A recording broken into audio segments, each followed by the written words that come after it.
요즘 뭔가 문제가 있거나 큰 일이 있을 때 다들 관심을 갖고 활용하는 한 게시판이 있습니다.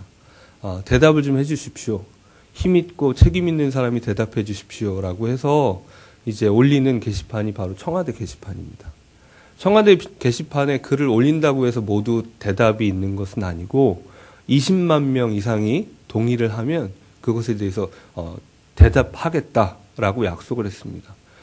물론 대통령이 모든 것을 책임질 수는 없지만 대통령제 국가인 대한민국에서 대통령이 이것은 내가 이렇게 책임질 수 있거나 이렇게 대답할 수 있습니다. 혹은 대답할 수 없습니다. 이런 표현들을 하게 됩니다. 우리는 우리 마음속에 있는 질문들, 우리 공동체에 있는 질문들, 또 지역사회에 있는 질문들에 대해서 끊임없이 대답이 필요합니다. 대답이 없으면 살아갈 수가 없습니다. 히브리서 이 말씀은 이미 우리가 묵상해 왔지만 그 핍박 가운데 있고 또 다시 유대주로 돌아가야 되나 이런 유혹조차 느꼈을 그 유대 그리스도인들을 대상으로 쓰여졌다고 생각됩니다. 그때 그 히브리 유대인들이 옛날의 대답으로 돌아가고 싶은 마음의 유혹들을 느꼈습니다. 너무 힘들거든요. 예수 믿는 삶이 너무 힘들었습니다. 예수님이 대답인 줄 알고 확신하고 따라갔지만 그게 즉석 해답이 아닌 거예요. 여전히 고통스럽고 답답하고 오히려 더 큰 핍박들이 있었습니다. 유혹을 받기 시작했습니다. 그리고 그 당시에 유대 사회에 존재하던 천사 숭배 사상, 천사를 흠모하던 숭배까지 아니더라도 흠모하는 것들로 비교할 때 예수님은 그 아름다운 흠도 없어 보이는 그 천사들보다 이 땅 가운데 찾아오셔서 이거 뭐 이 진흙탕 같은 이 시궁창 같은 이 세상에 살아가신 그분이 얼마나 나으랴 하는 생각들이 좀 들었던 것 같습니다. 그런데 히브리서 기자는 이렇게 얘기합니다. 너희들이 임시 방편, 임시적인 대답에 속으면 안 된다. 여러분 수재민들이 생기거나 어떤 재해가 생겼을 때 이를테면 가까운 학교에다가 큰 강당 이런 데다가 텐트를 쫙 쳐놓고 이제 집에 들어갈 수 없으니까 거기다가 임시 숙소를 마련합니다. 당연히 지금 당장은 집에 들어갈 수 없으니까 그 텐트가 고맙고 감사하죠. 거기서 배급되는 구호 식량도 중요하고요. 또 거기서 옷가지도 나눠주고 좋죠. 여러분 그런데 하루 이틀 사흘 일주일, 이주일, 한 달, 두 달 계속 그런다면 어떻게 되겠습니까? 정말 맨 처음에 집을 잃었을 때보다 더 비참한 마음이 들지도 모릅니다. 임시 방편이라는 것이 이렇습니다. 임시적인 대답이라는 것이 일시적으로는 숨통을 트여주게 하는 것 같지만 결국 그를 더 깊은 절망과 나락으로 떨어뜨릴 수도 있습니다. 이스라엘 백성들은 그 인생의 이 깊은 고민과 고통에 대한 대답을 얻기 위해서 이제 1년에 한 번씩 그 대답을 얻기 위한 노력들을 했는데 그게 바로 그 노력의 결정이 지성소에 나아가는 것이었습니다. 1년에 한 번 대속죄일에 성소가 아닌 그 안에 지성소. 성소는 거룩한 곳이고 지성소는 지극히 거룩한 곳입니다. 거룩한 곳 중에 거룩한 곳으로 나가서 대제사장이 이제 들어갑니다. 아시다시피 목숨을 걸고 나갑니다. 어떤 부정한 것이라도 있으면 거룩하신 하나님의 임재를 견딜 수 없기 때문에 그 자리에서 즉사하고 말기 때문에 밧줄을 메고 들어가고 방울을 달고 들어갑니다. 그리고 그 모든 짐승의 피를 이제 그 법궤 위에 그 천사가 이렇게 조각되어 있는데 그 사이 시은소라고 얘기하는 그곳에다가 피를 뿌리게 됩니다. 그리고 온 이스라엘 백성들이 간절히 원했던 대답. 여러분이 원하는 대답이 무엇일지 모르지만 이스라엘 백성들에게 가장 필요한 대답은 내가 너의 죄를 용서한다는 하나님의 말씀이었습니다. 대제사장은 대속죄일에 그렇게 모든 백성들의 죄악을 끌어안고 지성소로 들어가서 하나님의 용서를 구하고 그리고 그 용서를 선포했습니다.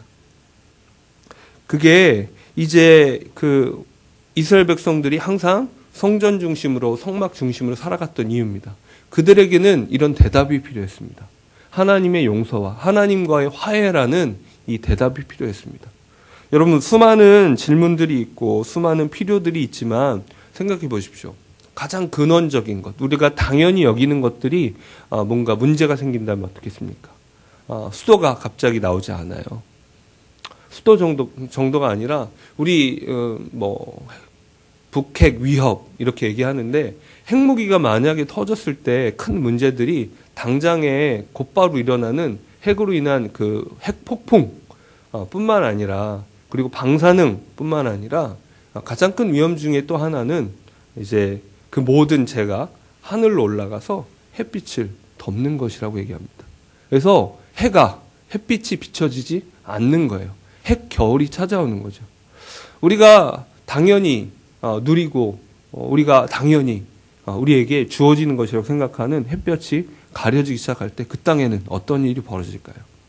이렇게 가장 당연히 여기는 것들, 근본적인 것이 우리에게 차단될 때 우리는 다른 사소한, 내가 배가 잠깐 고프고 뭐가 고민이고 이런 것들은 전혀 문제가 되지 않는 작은 것으로 이제 축소됩니다.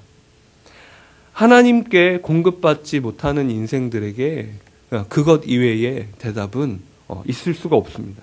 그래서 이스라엘 백성들은 지성소로 나가서 대답을 얻는 것이 다른 무엇보다 중요했습니다. 그런데 이 지성소에서 얻는 대답은 임시 방편이었습니다. 짐승의 피를 통해서 사죄를 선포하는 것이 임시적이었고, 또 그 성막 자체가 임시적인 거였습니다. 텐트 아닙니까? 텐트.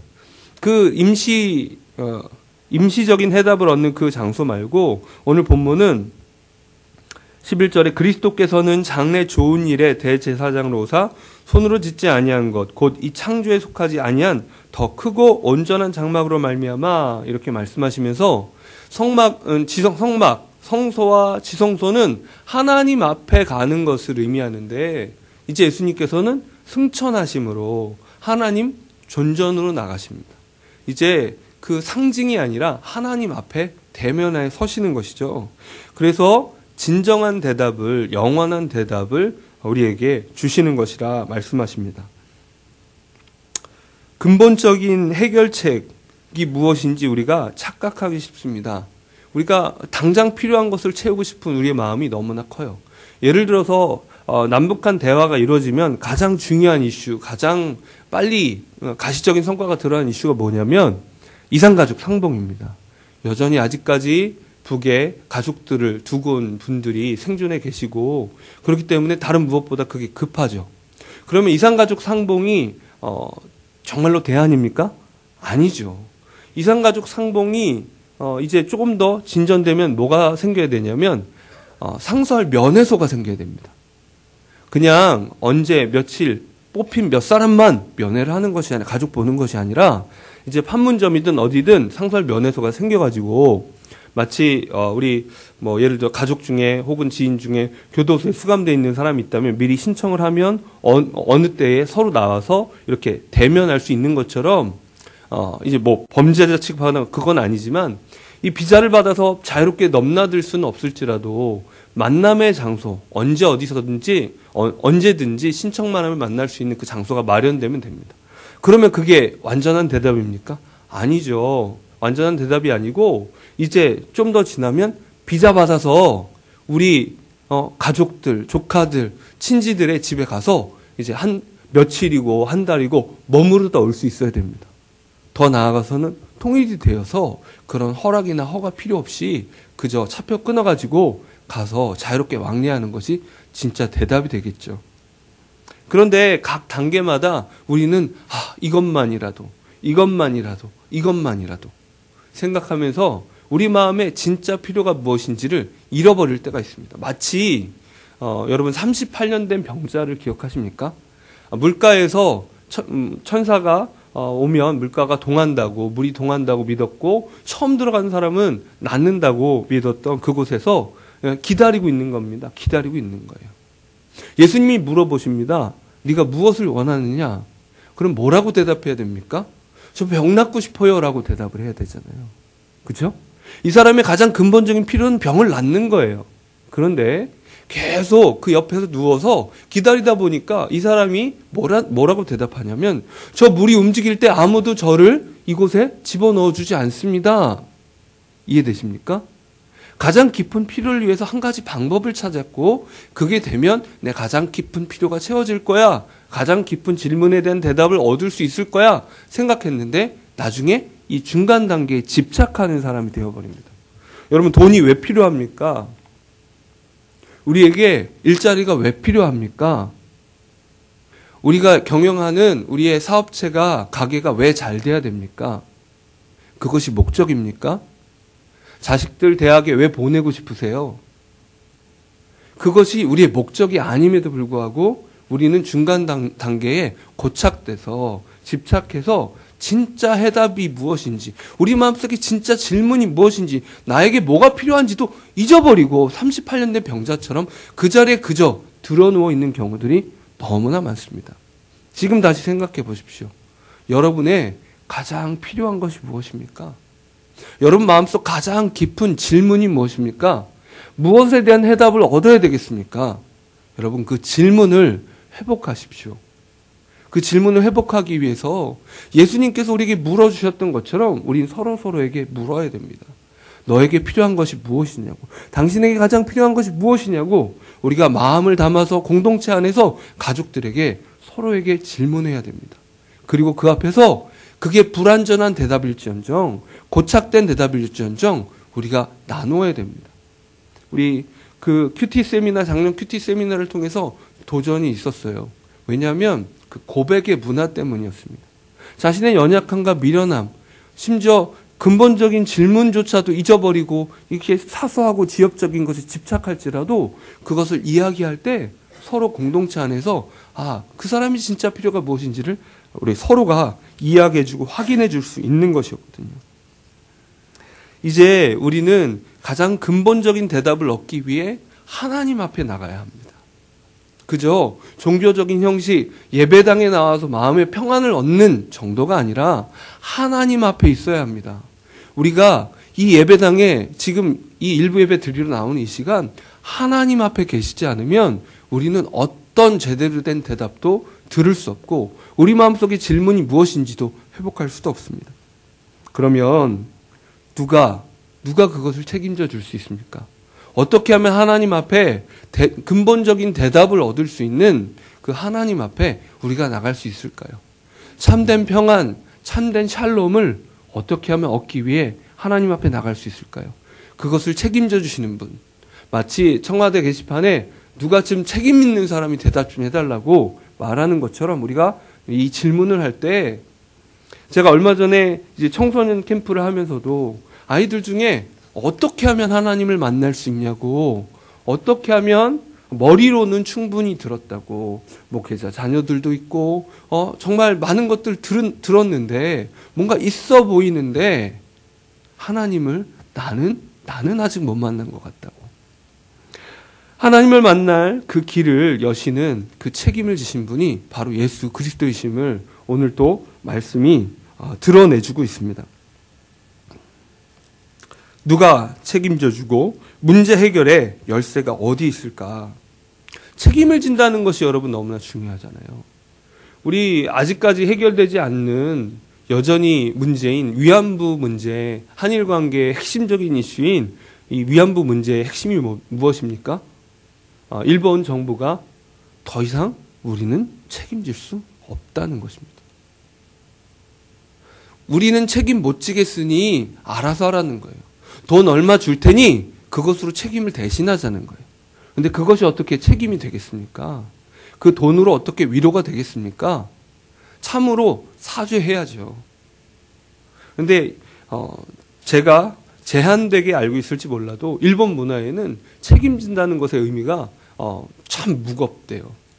이를테면 내가 이렇게 책임지겠습니다 하면 끔찍한 방식이긴 한데 언론 앞에서도 심지어 10수년, 20수년 전에 그런 일들이 정치인들이나 이런 일들이 일본에 있었는데 그야말로 사무라이 정신으로 자결을 해버리는 방식으로 자기가 책임져야 된다는 그런 식의 이제 문화가 있다는 거예요.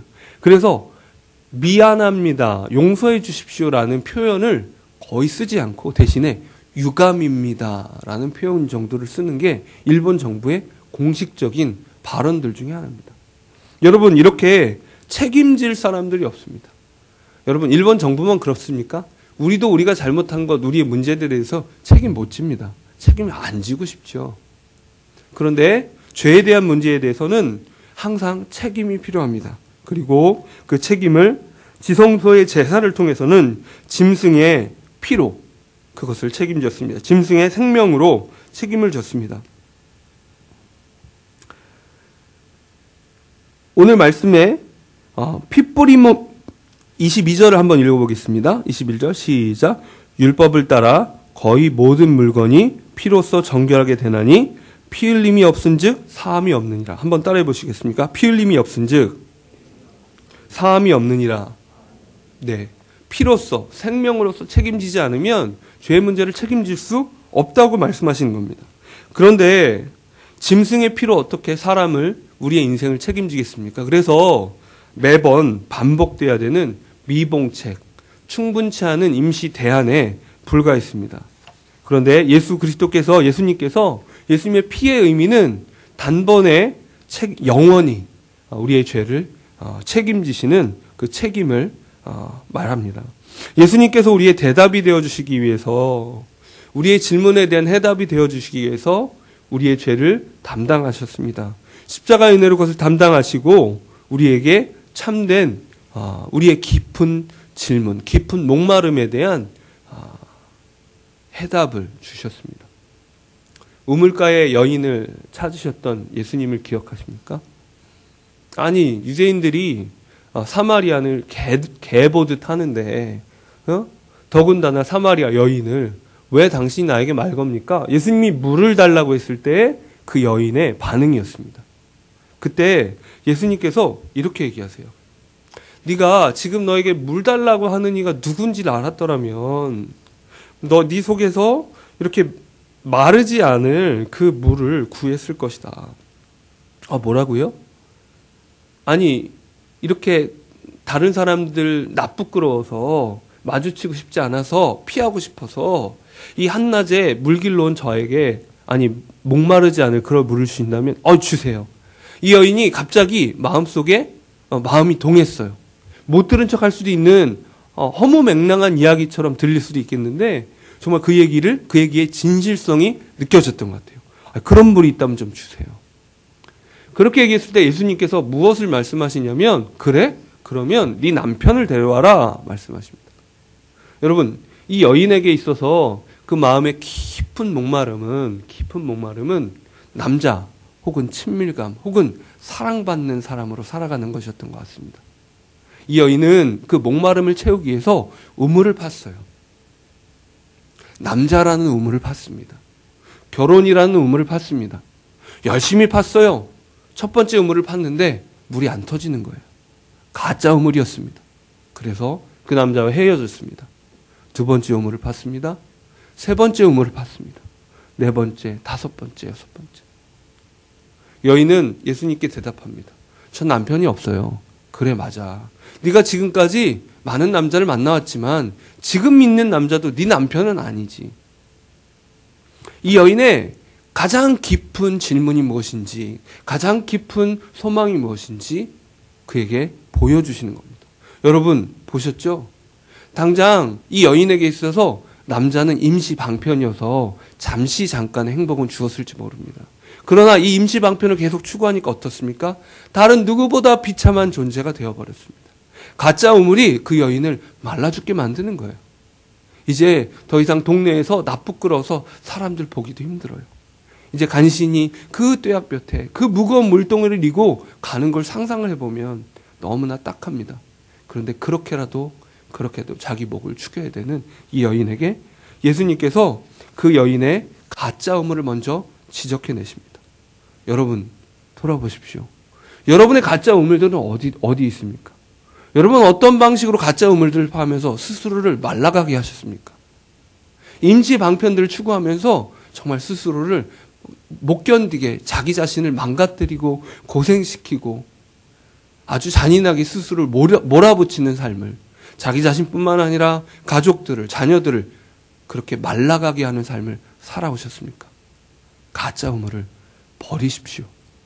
가짜 가지고 되지 않습니다. 그것이 우리의 마음을 채워줄 수 없습니다. 이제 예수님께서는 진짜 우물 앞으로 우리를 데려가십니다. 이 여인이 또다시 그 마음의 깊은 예수님과 대화하면서 더 깊이 자신의 필요가 드러나는 거예요.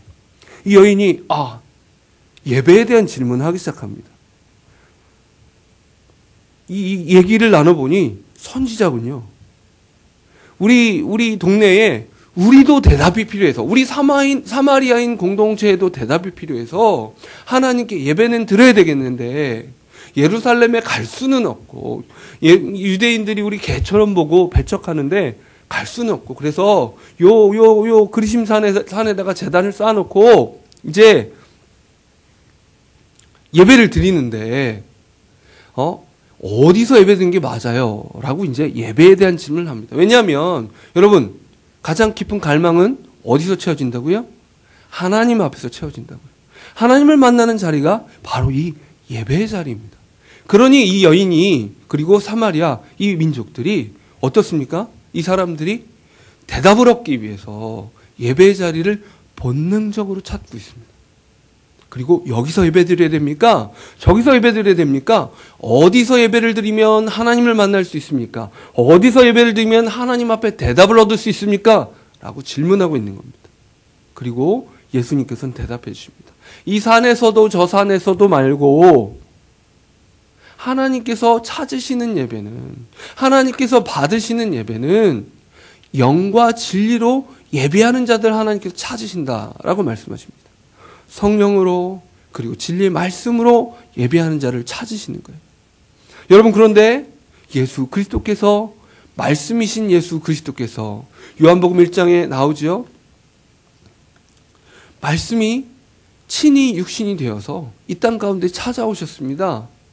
살아계신 말씀으로 이 땅 가운데 찾아오셔서 우리를 진리로 이끌어 주십니다. 그 예수 그리스도를 통해서 예배하는 것입니다. 또한 예수님께서 승천하시면서 성령을 우리에게 파송해 주셨습니다.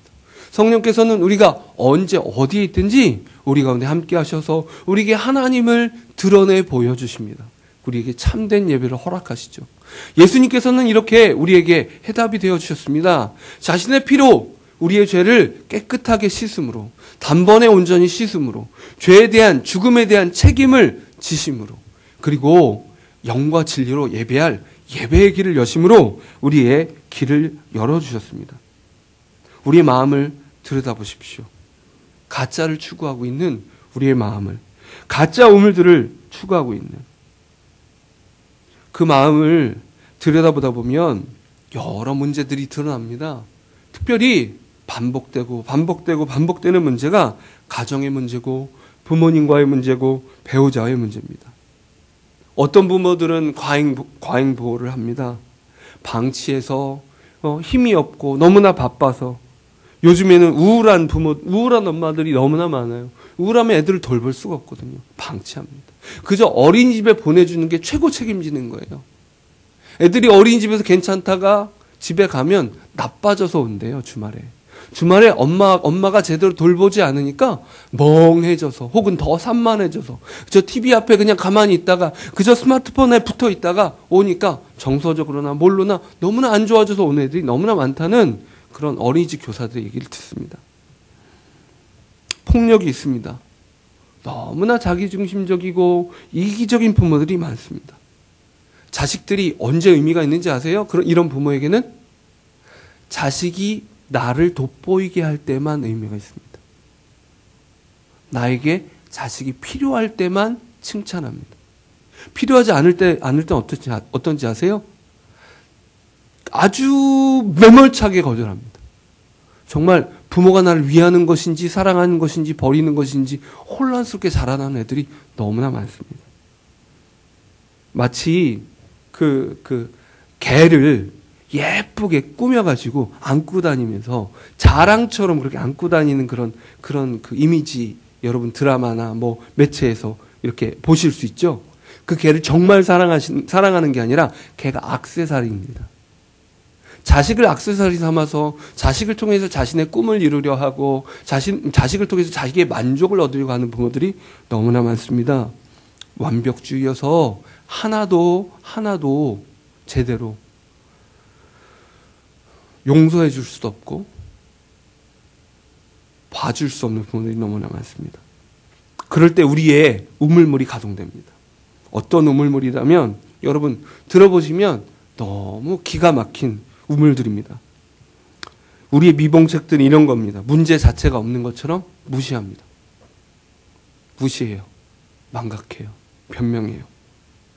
우리 부모님은 좋은 분이었어요. 어떻게 좋은 분이었나요? 정말 우리 삼시세끼 다 먹여주시고요. 좋은 옷도 입혀주시고요. 물론 좀 힘들 때도 있었죠. 가끔 저를 무척 심하게 때리셨어요. 너무나 화가 나시면 발가벗겨서 문 밖으로 내쫓기도 하시고. 뭐라고요? 가만히 들어보면 좋은 부모가 아닌 거예요. 근데 왜 이 사람은 자기 부모를 좋은 부모라고 얘기할까요? 자신의 본능이 부모를 미화시키고 싶어 하는 거예요. 망각하고 싶어요. 자기 부모가 그런 끔찍한 부모라고 생각하는 것 자체가 너무 힘드니까 그것을 회피하는 것 자체가 이 사람의 우물입니다. 책임을 전가하기도 합니다. 가장 나쁜 책임 전가가 뭔지 아십니까? 내 책임이야 입니다. 부모가 심하게 다투거나 이혼을 하거나 가정에 위기가 있을 때 어린 아이들일수록 본능적으로 생각합니다. 내가 뭔가 잘못해서 이런 일이 일어났을 거야. 여러분 절대로 애들 앞에서 싸우지 마세요. 애들 자면 싸우세요. 싸울 일이 없을 수는 없으니까. 이들이 느끼는 그 극심한 불안감이 엄청나다고 합니다. 스스로 정서적인 이혼관계인 부모 앞에서 나만 사라지면 문제가 해결될 거야. 이런 사례가 너무나 많아요. 또는 한 식구를 비난하거나 희생양을 만들거나 만만한 사람에게 뒤집어 씌우는 거. 학교에서 애들 왕따시키듯이 가족 안에서도 이런 일도 일어납니다. 그리고 중독에 도피하고 다른 것에 몰두하는 애들이 왜 게임에 중독되는지 아십니까? 뭔가 다른 문제가 있어서 그래요. 스마트폰을 부셔버리면 애들이 게임 중독에서 해결될까요? 다른 것에 중독됩니다. 뭔가 회피하고 싶은 게 있는 거예요. 정서적으로 건강한 가정에서 중독되지 않아요, 여러분. 게임이 지겨워져서 딴 게임으로 바꾸든지 다른 거 합니다. 왜 아이들이 물론 중독성을 심기 위해서 스마트폰 그리고 게임 회사들이 무지무지 노력을 합니다. 100억을 쏟아붓는데 100억을. 심리학자까지 붙어가지고 어떻게 하면 이 게임에 중독을 시켜서 현금을 쓰게 만들까 한대요. 하지만 그래도 건강한 애들은 벗어날 수 있습니다. 왜 중독됩니까? 뭔가 회피하고 싶은 것이 있지 않는지 돌아보셔야 됩니다. 이제 그런 모든 문제들 앞에 있는 우리가 가짜 해답들, 가짜 우물들, 이 해답도 어떻습니까? 다 완전히 더 큰 문제 일으키는 그 해답들이잖아요. 가짜 대답들인데, 가짜 우물들인데, 그 앞에서 예수님이 대답을 주시는 방식에 귀 기울이십시오. 예레미야 31장 31절 33절에는 여호와의 말씀이니라. 보라, 날이 이르리니 내가 이스라엘 집과 유다 집에 새 언약을 맺으리라. 이 언약은 내가 그들의 조상들의 손을 잡고 애굽 땅에서 인도하여 내던 날에 맺은 것과 같지 아니할 것은 내가 그들의 남편이 되었어도 그들이 내 언약을 깨뜨렸음이라. 여호와의 말씀이니라. 그러나 그날 후에 내가 이스라엘 집과 맺을 언약은 새로운 언약이죠. 이러하니 곧 내가 나의 법을 그들의 속에 두며 그들의 마음에 기록하여 나는 그들의 하나님이 되고 그들은 내 백성이 될 것이라. 여호와의 말씀이니라. 구약의 이 미봉책 옛 언약으로 실패한 백성들에게 새로운 약속을 주시겠다고 하셨는데, 오늘 우리가 기념할 새로운 약속에 대해서 예수님께서 이렇게 말씀하십니다. 내가 너희에게 전한 것은 고린도전서 말씀입니다. 주께 받은 것이니 곧 주 예수께서 잡히시던 밤에 떡을 가지사 축사하시고 떼어 이르시되 이것은 너희를 위하는 내 몸이니 이것을 행하여 나를 기념하라 하시고 19회 또한 그와 같이 잔을 가지시고 이르시되 이 잔은 내 피로 세운 새 언약이니 이것을 행하여 마실 때마다 나를 기념하라 하셨으니. 고린도전서 11장에 예수 그리스도께서 스스로 자신의 몸과 피를 나누어 주심으로 새 언약을 제정하셨다 말씀하십니다. 이것을 기억하라 하십니다. 내가 해답이다. 가짜 해답들로 빠지지 마라. 가짜 음을 또 파는 일에 반복하지 말아라 말씀하십니다. 우리 오늘 이 성찬식 예수 그리스도의 살과 피를 기념하면서 우리는 새 언약, 우리에게 가장 큰 해답이 되시는 그 예수 그리스도를 기억하셔야 합니다. 그리고 예수 그리스도를 통하여서 영광스러운 하나님의 임재 앞으로 나아가서 그분 앞에 우리의 가장 깊은 질문들을 토해 놓으시기 바랍니다. 이 성찬식, 여러분 해답을 구하십시오. 그리스도의 임재와 하나님 앞에 서는 그 해답을 구하십시오. 그 앞에 대답이 있습니다. 엉뚱한 곳으로 가지 말고 우리 이 하나님의 임재 앞에 함께 서시기를 소원합니다. 함께 기도하겠습니다. 하나님 아버지,